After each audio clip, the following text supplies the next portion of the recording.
Kembali lagi di Cerita Cinta Channel. Jangan lupa like, comment, and subscribe ya. Terima kasih. Hanya mengenakan gaun pendek dan begitu ketat, Sena berdiri di depan pintu sebuah apartemen mewah di pusat kota Jakarta. Was-was berulang kali ia menelan ludah. Vel, kok aku duluan sih yang nemuin om-om ini? Harusnya kamu dong, kamu kan kakakku. Rengek Sena dengan tubuh yang belingsatan tidak tenang. Tapi om-om yang ini maunya gadis berlesung pipi, ya berarti kamulah yang cocok. Sanggah Feli cepat dan memang begitu adanya. Sena dan Feli mencari pria hidung belang melalui sebuah aplikasi, mencocokkan satu sama lain lalu bertemu. Dan kini saatnya Sena menemui pelanggannya. Cepat tekan passwordnya, pinta Feli karena Sena hanya sibuk sendiri seolah ingin kabur. Takut, rengek Sena sekali lagi memasang wajah memelas. Mau tidak? Gertak Feli dengan tatapan tajamnya. Melihat itu, Sena jadi teringat atas alasannya mengambil keputusan ini, melepaskan kesuciannya untuk mendapatkan sejumlah uang yang terbilang fantastis. Untuk apa? Untuk terlepas dari kehidupan miskin yang menjeratnya selama ini. Kedua orang tuanya terlilit hutang dan sang kakak menjadi seorang pemabuk. Datang ke Jakarta hanya bermodalkan ijazah SMA. Ia hanya bisa bekerja sebagai OB. Gajinya pun tidak sampai UMR. Rasanya jika seperti ini terus, ia tidak akan pernah bisa membayar semua hutang orang tuanya. Malah setiap bulan bunganya akan semakin membesar. Iya, jawab Sena akhirnya.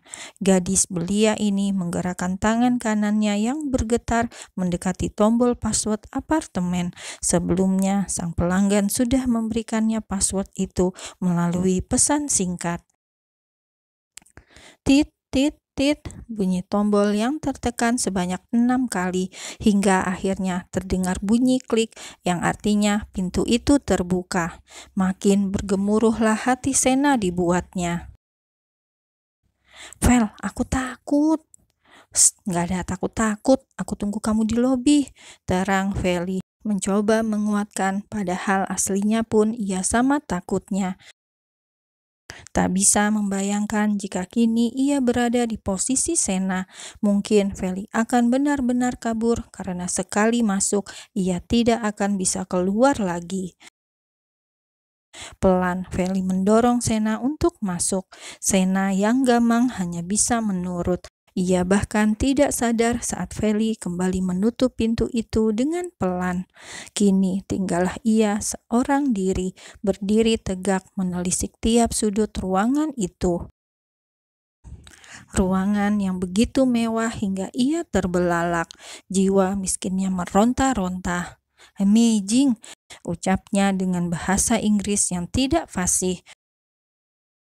Cukup lama memandang kagum, kini ia baru teringat apa tujuannya. Di mana Om Hanan? Gumamnya sambil mencari-cari di manakah sang pelanggan yang bernama Hanan. Sena berdehem menetralkan suaranya sebelum memanggil pelanggan itu. Om, ucap Sena sedikit berteriak. Tidak ada jawaban. Ia pun memutuskan untuk bergerak mencari, berjalan lebih masuk ke dalam apartemen. Sesekali ia menurunkan gaunnya yang tersingkap naik ke atas gara-gara langkahnya sendiri. Ini baju kenapa kecil sekali sih? Gerutunya dengan suara yang begitu kecil. Masuk ke sana, masuk ke sini, tapi Sena tidak menemukan siapapun. Sejenak ia berpikir, apa salah alamat? Tapi rasanya tidak mungkin karena password itu benar. Akhirnya Sena kembali ke ruang tamu, menjatuhkan tubuhnya di atas sofa dengan keras. Percuma aku gugup, sepertinya Om Hanan belum sampai, keluhnya dengan menghela nafas. Namun kemudian tatapannya terkunci pada secari kertas putih di atas meja di hadapannya. Perlahan ia mengangkat tubuhnya dan meraih kertas itu. Tunggu aku di dalam kamar, aku akan datang jam 8 malam, tulis dalam kertas itu. Glek, membaca itu, Sena langsung menelan ludahnya dengan kasar, susah payah, seolah tersangkut. Dilihatnya jam yang tertera di layar ponsel, jam 7 malam lewat 50 menit. Ya ampun, 10 menit lagi, ucapnya dengan cemas. Sena bangkit, kulu-kilir ke sana ke sini, begitu gugup, bahkan kedua telapak tangannya sudah penuh dengan keringat dingin. Bukannya langsung ke kamar sesuai permintaan sang pelanggan, Sena malah tetap berada di ruang tamu ini, gelisah sendiri. Hingga pintu apartemen itu dibuka oleh sang pemilik, Hanan.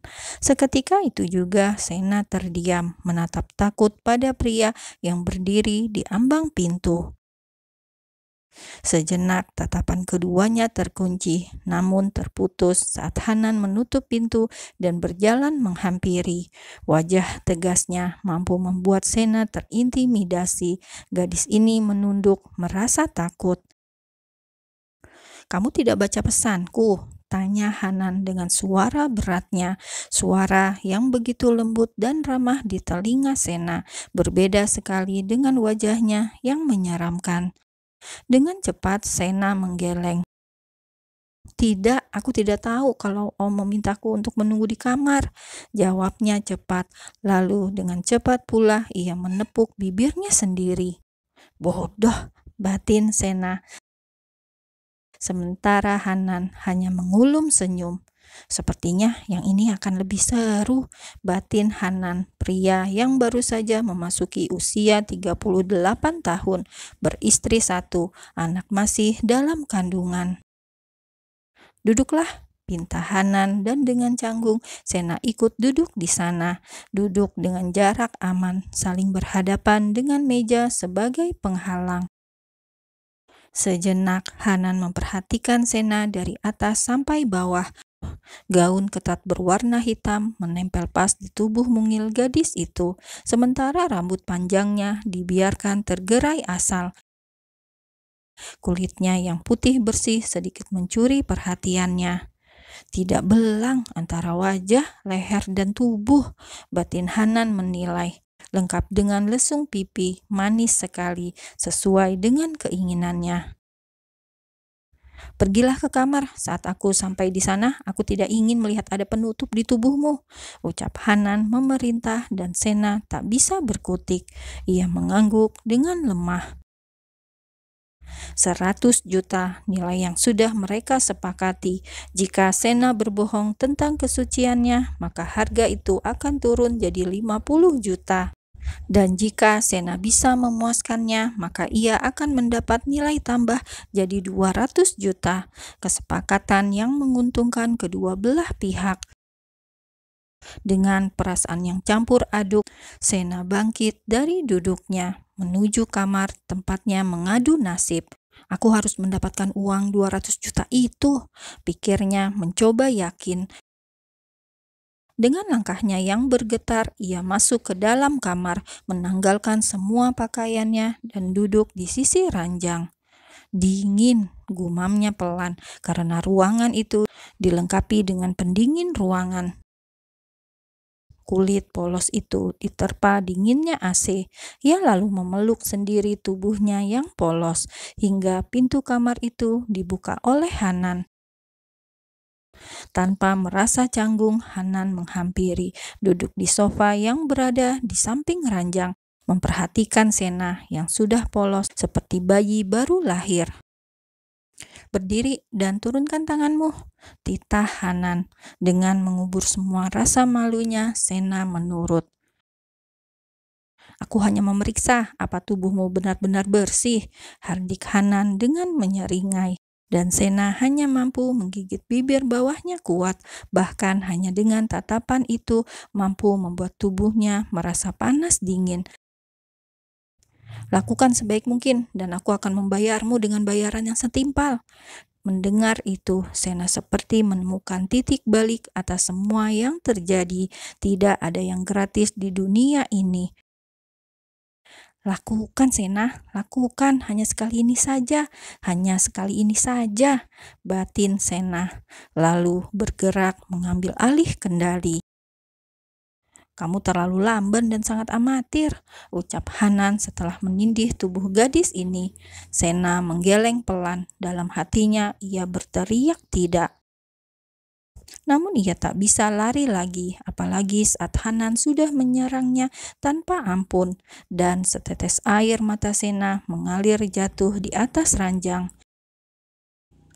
Perih yang ia rasakan di bawah sana tak seberapa sakit ketimbang rasa kecewanya pada diri sendiri. Hanya demi uang, ia rela disetubuhi pria asing. Sekali ini saja, Sen, sekali ini saja, batin Sena demi menghilangkan rasa bersalah.